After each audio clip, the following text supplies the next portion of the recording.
Hey, this is Professor Game, where we interview successful practitioners of games, gamification, and game thinking who bring us the best of their experiences to get ideas, insights, and inspiration that help us in the process of getting our students to learn what we teach. And I am Rob Alvarez. I'm the founder of Professor Game and professor of gamification and games-based solutions at IE Business School, EFMD, EBS University, and many other places around the world.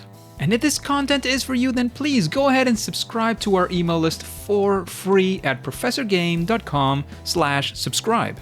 Hey, engagers, and welcome back to another episode of the Professor Game podcast. And we have Mike with us today. But Mike, before we read your intro, we need to know if you are prepared to engage. Yeah, absolutely. Let's go. Let's do this. We have Mike Washburn, is an educator, community builder, content creator from Barrie, Ontario, Canada, and he currently serves as the Director of Learning and Development for Logix Academy, which is a STEM, robotics, and learning experience design company based in Toronto, Ontario. And as a former computer science teacher, he created a custom-made curriculum using elements of game design and game-based learning, culminating in a year-long grade 8 project called Game Design Challenge, which asked students to design and create every aspect of their own video game. And since then, he has worked with leading edtech organizations to connect educators through community building and professional learning, enabling them to share their passions and knowledge. He was also the co-host of the hit education podcast On Education and hosted and produced the official Minecraft Education Edition podcast and the real-time 3D education podcast in collaboration with Epic Games. With almost 500,000 podcast downloads, he's a standout voice for technology in education, and he has written for EdSurge and has been a notable featured or keynote speaker at conferences across North America, such as ISTE and FETC. Mike, I don't know if we're missing anything from that intro that you want to make sure we get in.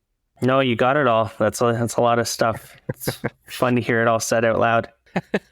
Amazing. So, Mike, we are always curious to know what the lives of our guests are all about. So can you guide us through a day, a week, whatever you want to go for at this point? We want to feel what Mike Washburn feels nowadays. Amazing. So thanks for having me. This is exciting. I love talking game-based learning and video games in education and gamification. And, so my day job as the Director of Learning and Development for Logix Academy, we are, as you said, a STEM, coding, robotics, and learning experience design company.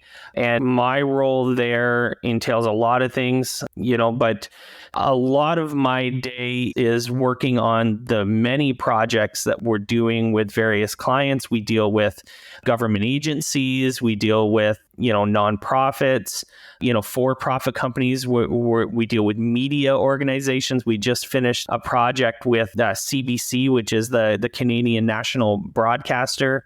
So working on and leading a number of those projects with our team of, learning experience designers, curriculum developers. When it comes to Minecraft worlds, we do a lot of Minecraft world building for different groups. And so managing and scoping out a lot of world building projects and then managing the build teams that we have between, 3 and 5 people generally working on a build at any given time. And we generally have 2 to 5 world building projects going on at any given time.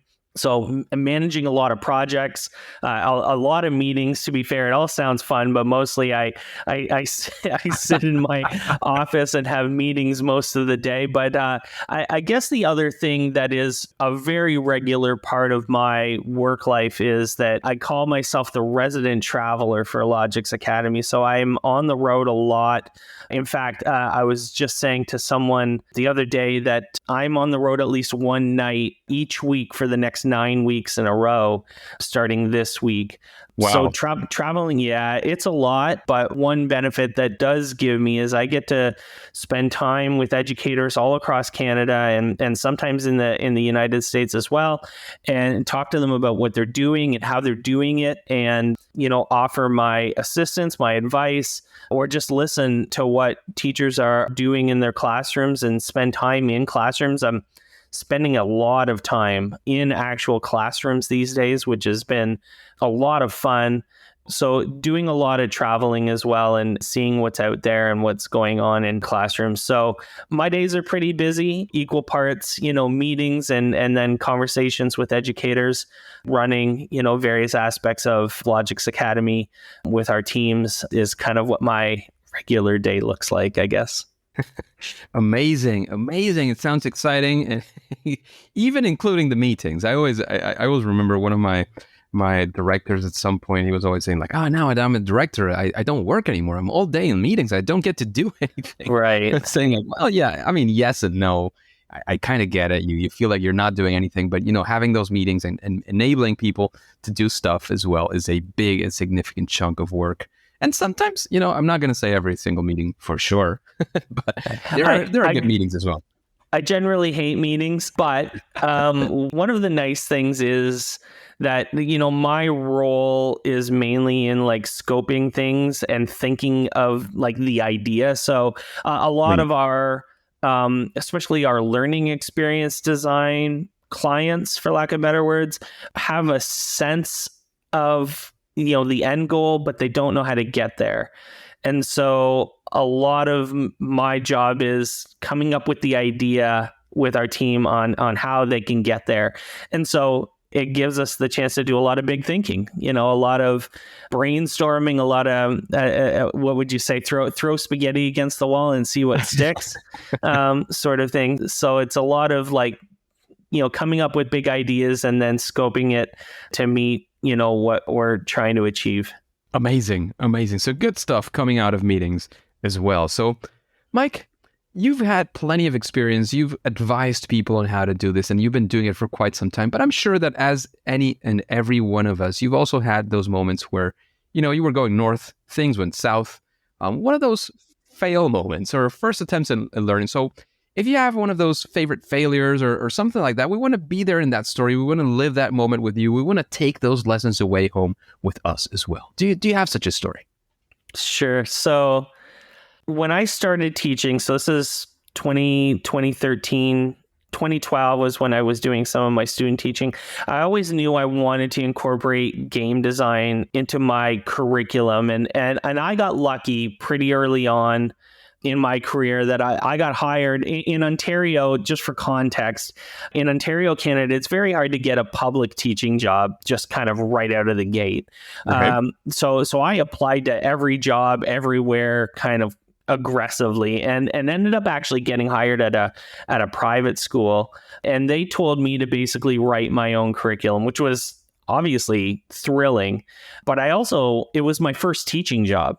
And so I had equal parts of, excitement and big ideas and tons of goals and ambition, and also just not having any clue what I was doing kind of at all. Because while I came in as a mature, adult, like I started teaching when I was in my 30s, early 30s, I might be wrong on that, 29, 30, somewhere around there.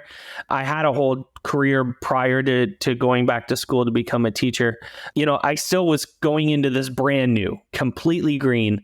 And so I didn't do the game design challenge project, which is kind of like the culminating project for my whole curriculum culminated in this game design project for my grade 8 students.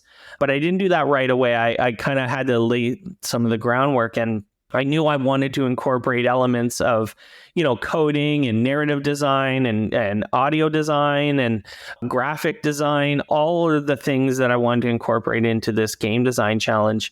But I didn't know exactly how to do a lot of that yet when I was building this project. And, back in, let's say 2013, there wasn't as many resources as there are today for doing this stuff. It seems like, it might have been a lifetime ago, but it's 10 years ago, but so much has changed in 10 years. I designed a project for video creation, and I was a history major, so I wanted to incorporate or work with our classroom teachers. I was the computer science teacher. I wanted to work with our classroom teachers teaching social studies to do a sort of history video where students had to, create a video that talked about historical figure of some sort. And I would teach them things like video editing and content creation and, using tools like green screens and stuff like that, giving them a chance to use things like iMovie to do video editing. And the classroom teacher would teach the content in terms of, who the figure is that we're talking about or whatever. And I scoped out this project forgetting that I actually taught, so this was a grade 6 assignment, and I scoped it out forgetting that I taught almost 100 grade 6 students.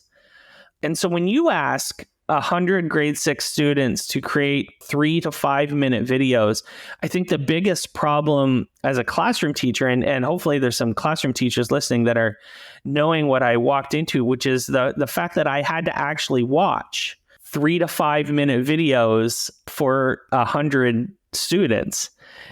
And it ended up dominating a month of my life, not just like the watching to grade them, but giving every student blocks of space and time to do things like green screen. We had one green screen and we had like 2 or 3 iPads. So giving all the kids the opportunity meant that I was staying in for lunches. I was coming in an hour and a half early every morning, and I was staying an hour and a half late so that students, if they wanted to come early, stay late, or stay over lunch or during recess, basically it was like a month and a half that was just completely dominated by recording video with students, coaching them on proper recording, and then coaching them on editing and using these tools, and then all of the grading that I had to do. And so the lesson that I learned, because basically this sucked the life right out of me. Like I was just exhausted after this project, was how important it is to, like, as excited as you are to do game-based learning or these big, hairy, like video projects or whatever, right sizing them for, the bandwidth that you have, especially as we're dealing with so many other like health issues and health concerns and keeping your class safe and healthy, and right sizing the project based on your bandwidth, based on your students' bandwidth, understanding that their entire days can't be dominated by one project, and that, when it's time to go home, they should really, just go home and enjoy their lives outside of school, but setting them up for success in a way that is right-sized for everybody was the lesson that I learned from this giant hairy video project that I wanted to do, that I regretted almost instantly and still think about all the time as I'm coaching educators on building projects and making sure that they're successful. Well, it's a big and important lesson learned in that sense. Well done, explaining all the details of everything that was going on, because sometimes we say, oh yeah, it kind of takes a lot of time, but you might underestimate even after hearing the story. But, I think that the level of detail you gave us for sure is going to help us understand, how that actually worked for you. So Mike, let's flip it around. I love that story, but let's flip it around to something that actually went well. One of those proud moments, something that you would want to share here with the audience, with the engagers, about a time that things actually went well. And we want to know, of course, what do you think are some of these success factors? So in a list of all of the things I've done in my career, the Game Design Challenge is one of the things I'm absolutely most proud of. It is, as you said in the intro, a year-long project. It is all my grade 8 students did. They started in September. They went till June, which is the school year in Ontario, Canada, and they made a game from nothing to an actual playable video game that was then shared with the rest of the school community at the end of the school year.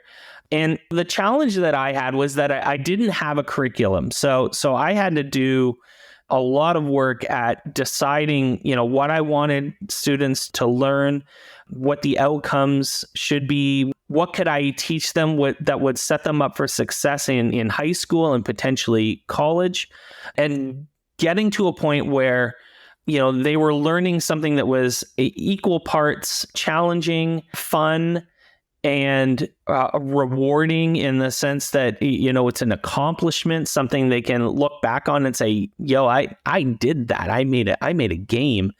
And that aligned to at least most of my students' interests. I mean, almost every student in every classroom, especially in elementary school, plays games in some way, shape, or form, even if it's just a mobile game or playing outside, in a field, sports, or whatever. Games are everywhere. Games are a part of our daily lives.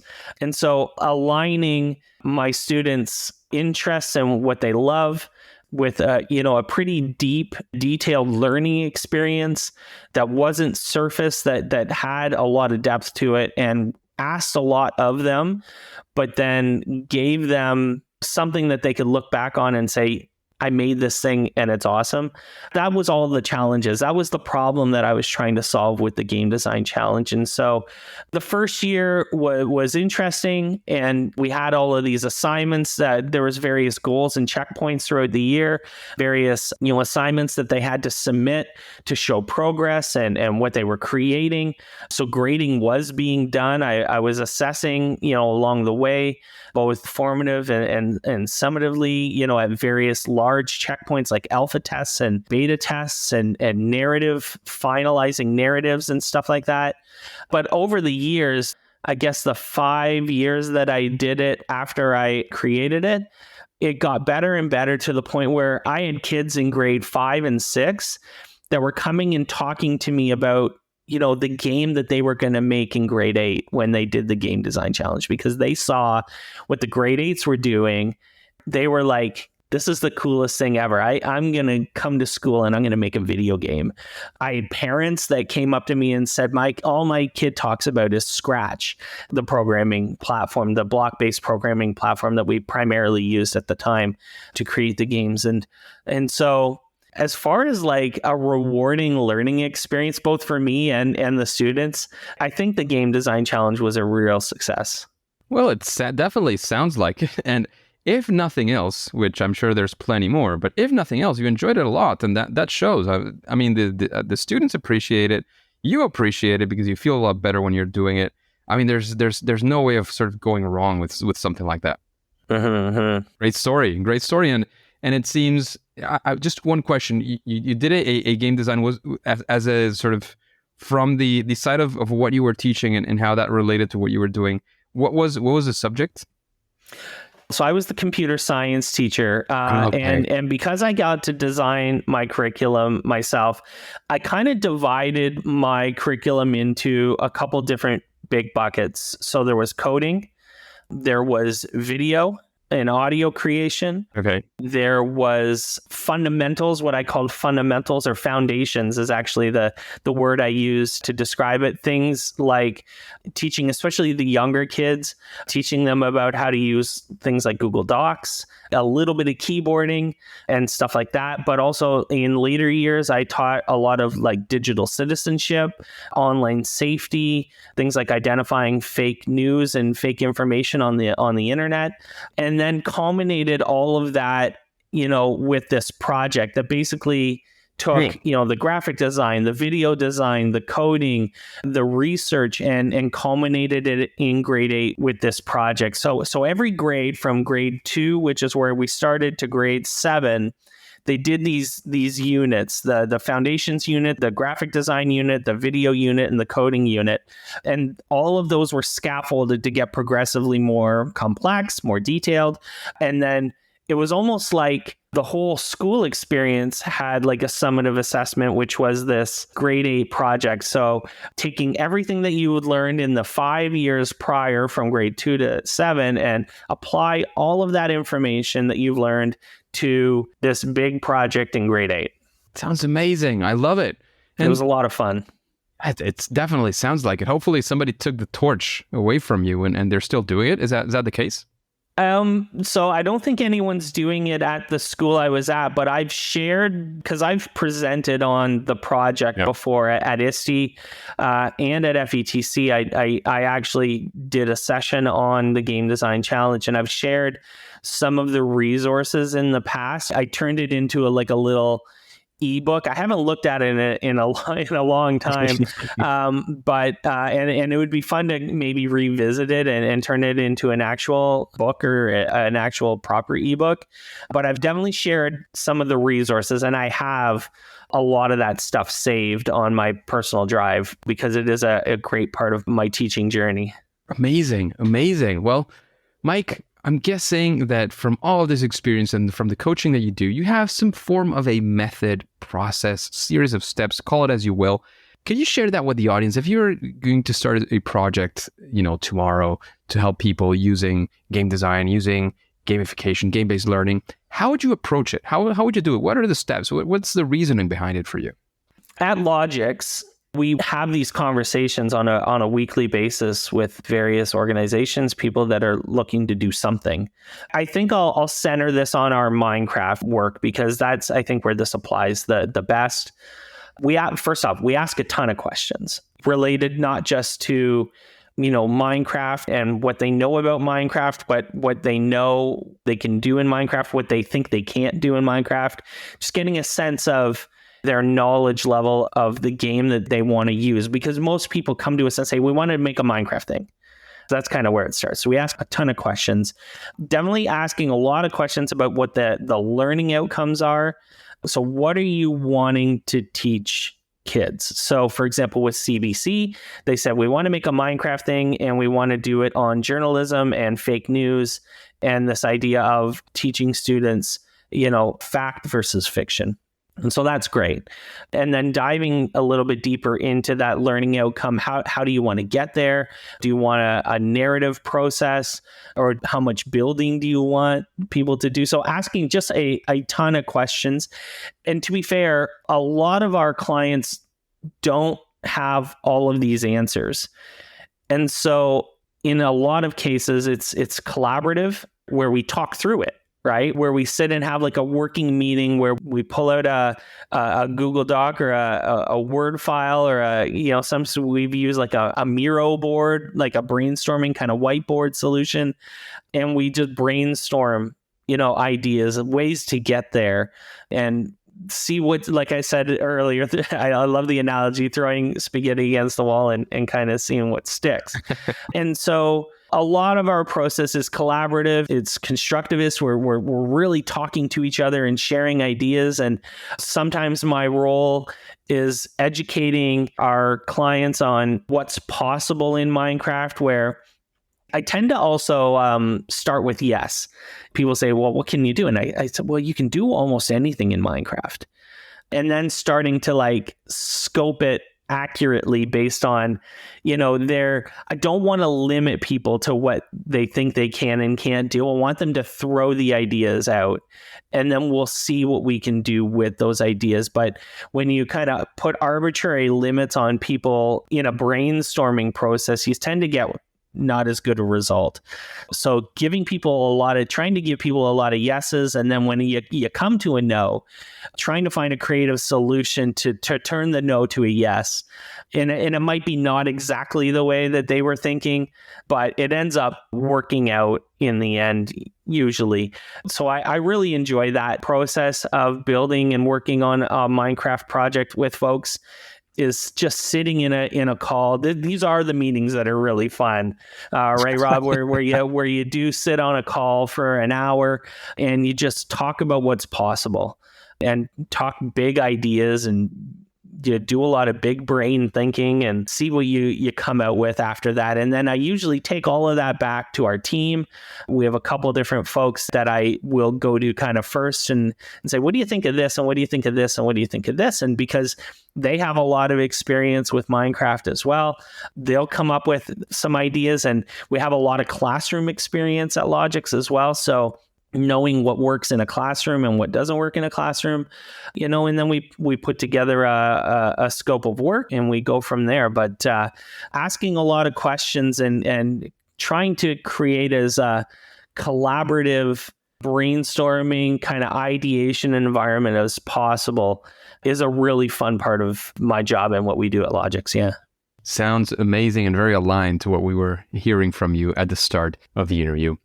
Just a quick break before we continue. Are you enjoying this podcast? If you're listening through a podcasting app, please subscribe and rate us on the app. This will be of great help to reach more engagers so we can change the world together through gamification. And Mike, what would you say after hearing these questions? You now know at least a little bit more about the vibe of the podcast. Would you say that there's someone that you would like to listen to answering these questions? Somebody that makes you curious and you would say, well, this could be a featured guest I would be interested in hearing on Professor Game. I kind of knew this question was coming, and I actually scrolled. First off, you have well over 200 episodes of this podcast, which is absolutely, as a podcaster, I know how much of a grind it is. I know how hard it is to do a podcast for any length of time. So kudos for you, getting, well over 200 episodes in. That's incredible. And I was thrilled to see, so many of my friends. I listened to your conversation with John Spike, who is a very good friend of mine, and I absolutely loved it.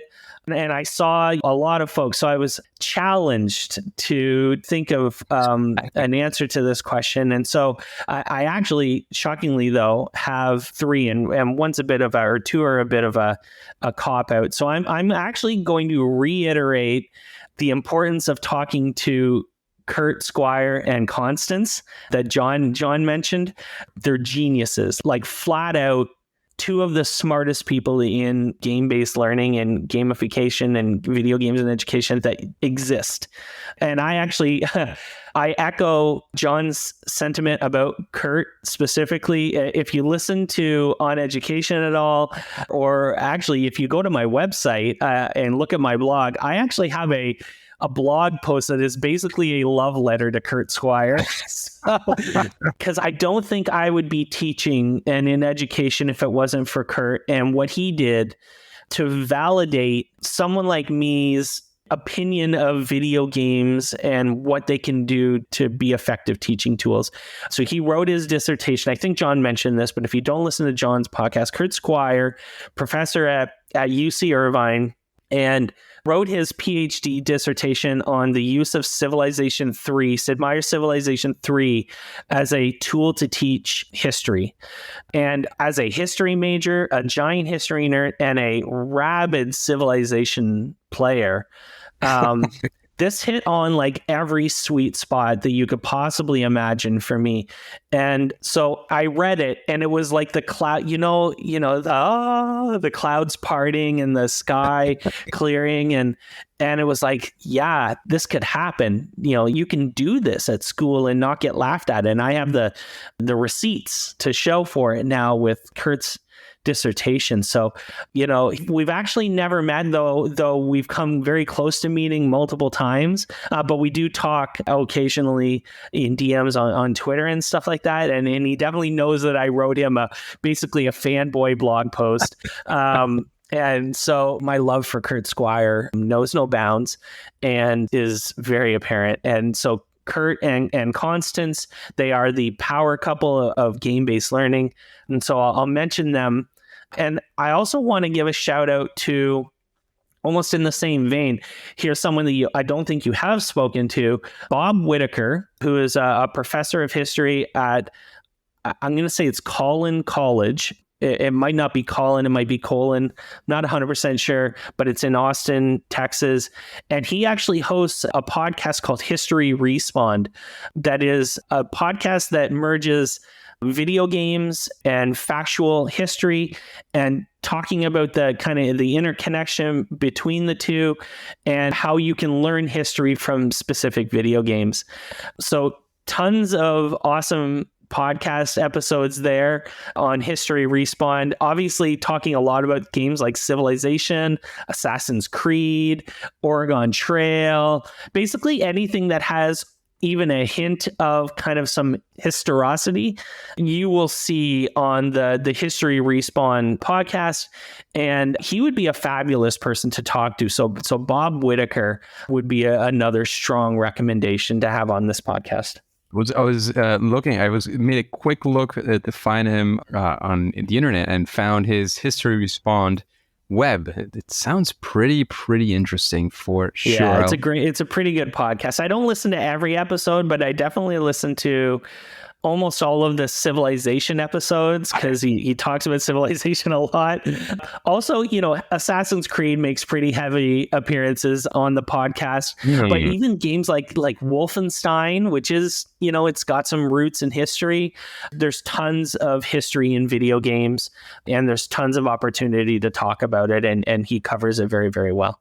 Absolutely. It looks pretty cool. So we'll reach out to Bob and see if he's interested in participating in the podcast as well. And talking about recommendations, Mike, is there any book that you would recommend an audience like this with the Engagers? So another person that I've fanboyed over more than once is Dr. Jane McGonigal, who I'm sure has come up on your podcast before, because another thing that has basically changed my life is her idea that games aren't something we should be doing less of, but we should be doing more of. And her book, Reality is Broken: Why Games Make Us Better and How They Can Change the World, was, pardon the pun, but a game changer for me. And her TED Talk on the same subject is absolutely phenomenal. I've read that book multiple times, probably at least 2 or 3 times. And it was one of those books, along with Kurt's dissertation, it was one of those pieces of work that I read very early on in my teaching career that really helped me justify that I wasn't crazy, because, when you're in teachers college and it was like 2012, 2009, 2010, and you're saying, let's use games to teach kids. And you have these like 50, 60-year-old retired teachers that look at you sideways because, they think you're crazy. And you say, no. I absolutely think you can use games for teaching. And they think you're insane. But I started to look for resources that justified, my opinion, because I was just this guy that wanted to, use video games to teach, at least to them anyways. And so Jane McGonigal's book, Reality is Broken, was amazing for me, and such a great resource to use to, feel like I kind of knew what I was talking about a little. Amazing book. She has definitely come up a few times. Yeah, I have no doubt. Yes, as a book to read. She has amazing work out there, for sure. And talking about, those things that other people do very, very well. In your case, what would you say is your superpower, that thing that you do at least better than most other people? This is going to sound weird, but I actually play a lot of video games. And so I think a lot of learning experience designers in particular don't think of gamification as this like fun, playful learning fun. They think of it as just another thing to try to like loop people into a feedback loop that creates more content, that creates more engagement, that keeps people on platforms longer, that keeps people doing whatever it is that you want them to do. Keep them doing it longer by trying to do some sort of game loop.